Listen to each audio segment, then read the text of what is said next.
Good morning students. कल हमने solid state में ठोस के बारे में समझा था। ठोस अवस्था क्या होती है, तो ये डिटेल में आपको कल समझाया था। आज अपन विभिन्न बंधन बलों के आधार पर ठोसों का वर्गीकरण पढ़ेंगे। ठोसों में उपस्थित अंतराण्विक बलों की प्रकृति के आधार पर इन्हें 4 श्रेणियों में वर्गीकृत किया गया है। ये है आणविक ठोस, आयनिक ठोस, धात्विक ठोस, सहसंयोजक या नेटवर्क ठोस। ठीक है, तो ये ठोस का प्रकार रहेगा। सबसे पहले अपन आणविक ठोस मॉलिक्यूलर सॉलिड के बारे में समझेंगे। तो आणविक ठोस विविक्त आणविक इकाइयाँ से बने होते हैं, जिनमें अणु परस्पर दुर्बल वान डेर वाल बलों या हाइड्रोजन बंधन द्वारा जुड़े होते हैं। इनके गलनांक एवं क्वथनांक कम होते हैं तथा ये प्रत्येक अवस्था में अणुओं के रूप में ही पाए जाते हैं। इन्हें पुनः 3 श्रेणियों में अपन बांटते हैं। पहला रहेगा अध्रुवीय आणविक ठोस, दूसरा रहेगा ध्रुवीय आणविक ठोस, तीसरा रहेगा हाइड्रोजन आबंधित आणविक ठोस।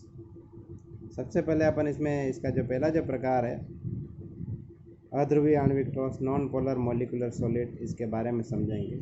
तो वे ठोस जिनमें सहसंयोजक बंध युक्त अध्रुवीय अणु या परमाणु होते हैं उन्हें अध्रुवीय ठोस कहते हैं। इनमें अणुओं के मध्य दुर्बल परिक्षेपण या लंदन बल, जिसको वान डेर वाल बंध भी कहते हैं, पाया जाता है। इन ठोसों के गलनांक व क्वथनांक बहुत कम होते हैं। ये अति वाष्पशील होते हैं। ये ठोस मुलायम व विद्युत के कुचालक होते हैं। इनके जो उदाहरण रहेंगे, इनमें अपन न्यून तापों पर जो H2O2, N2, Cl2, CH4, CCl4, He, Ar, Kr, Xe इत्यादि ठोस अवस्था में पाए जाते हैं। कुछ पदार्थ जैसे I2 कमरे के ताप पर भी ठोस अवस्था में पाया जाता है। दूसरा रहेगा अपना ध्रुवीय आणविक ठोस। तो इस प्रकार के ठोसों में अणु ध्रुवीय प्रकृति के होते हैं, जो परस्पर दुर्बल वान डेर वाल बलों द्वारा बंधे रहते हैं। इन अणुओं के मध्य प्रबल द्विध्रुव अन्योन्य क्रियाएँ होती है। ये सामान्यतः मुलायम विद्युत के कुचालक तथा जल जैसे ध्रुवीय विलायक में विलय होते हैं। इनका जलीय विलयन विद्युत का सुचालक होता है। ये ठोस प्राय कमरे के ताप पर द्रव या गैसीय अवस्था में होते हैं, जिन्हें हम निम्न तापों पर ठोस अवस्था में परिवर्तित कर सकते हैं। इसमें उदाहरण रहेंगे अपने HCl, SO2, CaCl3 इत्यादि इसके उदाहरण रहेंगे। अब हाइड्रोजन आबंधित आणविक ठोस, ये तीसरा प्रकार रहेगा अपना हाइड्रोजन बॉन्डेड मॉलिक्यूलर सॉलिड।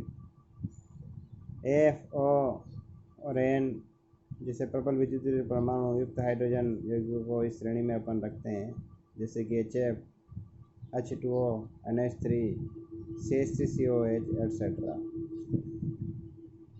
ये कम वाष्पशील तथा विद्युत के कुचालक होते हैं। इनकी द्रव अवस्था में आयनिक लवण जैसे NaCl को विलय कर दिया जाता है, तो ये विद्युत का सुचालक हो जाते हैं।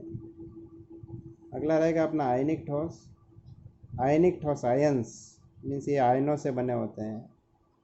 अब देखो, जो आयन से बना रहता है, तो आयन एक पॉजिटिव आयन रहेगा, दूसरा नेगेटिव आयन रहेगा।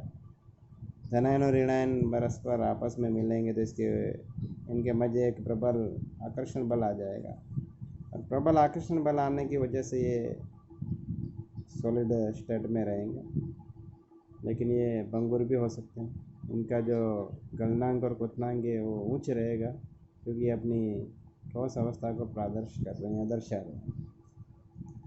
अब कुछ क्रिस्टल जालक का निर्माण भी करते हैं ये, जैसे कि अपन बात करते हैं NaCl2, SO4 whole thrice, CaSO4, CuSO4, KClO3, ये सभी रहेंगे।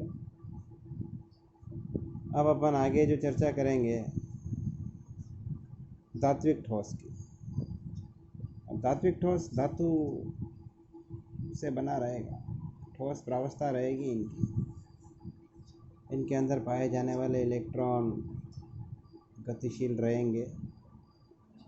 ये उच्च विभव और धनायन नेटवर्क में प्रभावित होते हैं, विपरीत दिशा में विद्युत का चालन करते हैं। कुछ उदाहरण अपन यहाँ पर लेते हैं, जैसे कि copper, gold, silver, aluminium, iron आदि धात्विक ठोस के उदाहरण रहेंगे। फिर अपना रहेगा सहसंयोजक ठोस अथवा नेटवर्क ठोस। तो ये जो ठोस है इसमें सहसंयोजक बंध रहेगा। जैसे कि अपने कुछ उदाहरण हमने पढ़े थे पिछली क्लासों में, हीरा और ग्रेफाइट का, ठीक है। तो ये सहसंयोजक नेटवर्क ठोस के अंतर्गत आएंगे। अब देखो अपन हीरे की बात करते तो हीरा विद्युत रोधी रहेगा, ग्रेफाइट विद्युत का चालन करेगा। अब इनके अंदर जो अंतर क्या रहेंगे, अपन एक बार इनको अंतर को समझ लेते हैं। सबसे पहले अपन अगर बात करते हैं आणविक ठोस की, आणविक ठोस के हमने 3 प्रकार पढ़े, अध्रुवीय नॉन पोलर, ध्रुवीय पोलर और हाइड्रोजन आबंधित। अब इनके अवयवी कणों की बात अगर हम करते हैं तो आणविक ठोस इनके जो अवयवी कण रहेंगे, इसमें अध्रुवीय की बात करते हैं छोटे सहसंयोजक अणु रहेंगे, ध्रुवीय की बात करते हैं तो इनमें अणु पाए जाएंगे, हाइड्रोजन आबंधित में भी अणु पाए जाएंगे। अगर आकर्षण के बल की बात करें अपन तो अध्रुवीय के अंदर परिक्षेपण अथवा लंदन बल पाया जाएगा, ध्रुवीय में द्विध्रुव आकर्षण बल रहेगा। भौतिक प्रकृति की बात करते हैं अपन तो अध्रुवीय मुलायम रहेगा, ध्रुवीय मुलायम रहेगा और हाइड्रोजन आबंधित कठोर रहेगा। विद्युत चालकता की बात करते हैं तो अध्रुवीय विद्युत रोधी रहेगा, ध्रुवीय विद्युत रोधी कुछ ठोसों का जलीय विलयन सुचालक रहेगा, हाइड्रोजन आबंधित विद्युत रोधी रहेगा। इनकी गलनांक की बात करते हैं तो अध्रुवीय अत्यधिक निम्न गलनांक रहेगा, ध्रुवीय का निम्न रहेगा और हाइड्रोजन आबंधित का भी निम्न गलनांक रहेगा। अगर हम आयनिक ठोस की बात करते हैं तो इनमें अवयवी कण आयन रहेंगे, आकर्षण बल या बंधन बल गुलामी अथवा स्थिर विद्युत आकर्षण बल रहेगा। भौतिक प्रकृति की बात करते हैं तो ये कठोर एवं भंगुर रहेंगे। विद्युत चालकता ठोस अवस्था में विद्युत रोधी परंतु गलित अवस्था में जलीय विलयन में विद्युत का चालन करेंगे, गलनांक इनका उच्च रहेगा। धात्विक ठोस की बात करते हैं तो ये विस्थानीकृत इलेक्ट्रॉनों के समुद्र में धनायन कर्नेल के रूप में रहेंगे, ये इनके अवयवी कण है। बंधन बल या आकर्षण बल धात्विक आबंध रहेगा।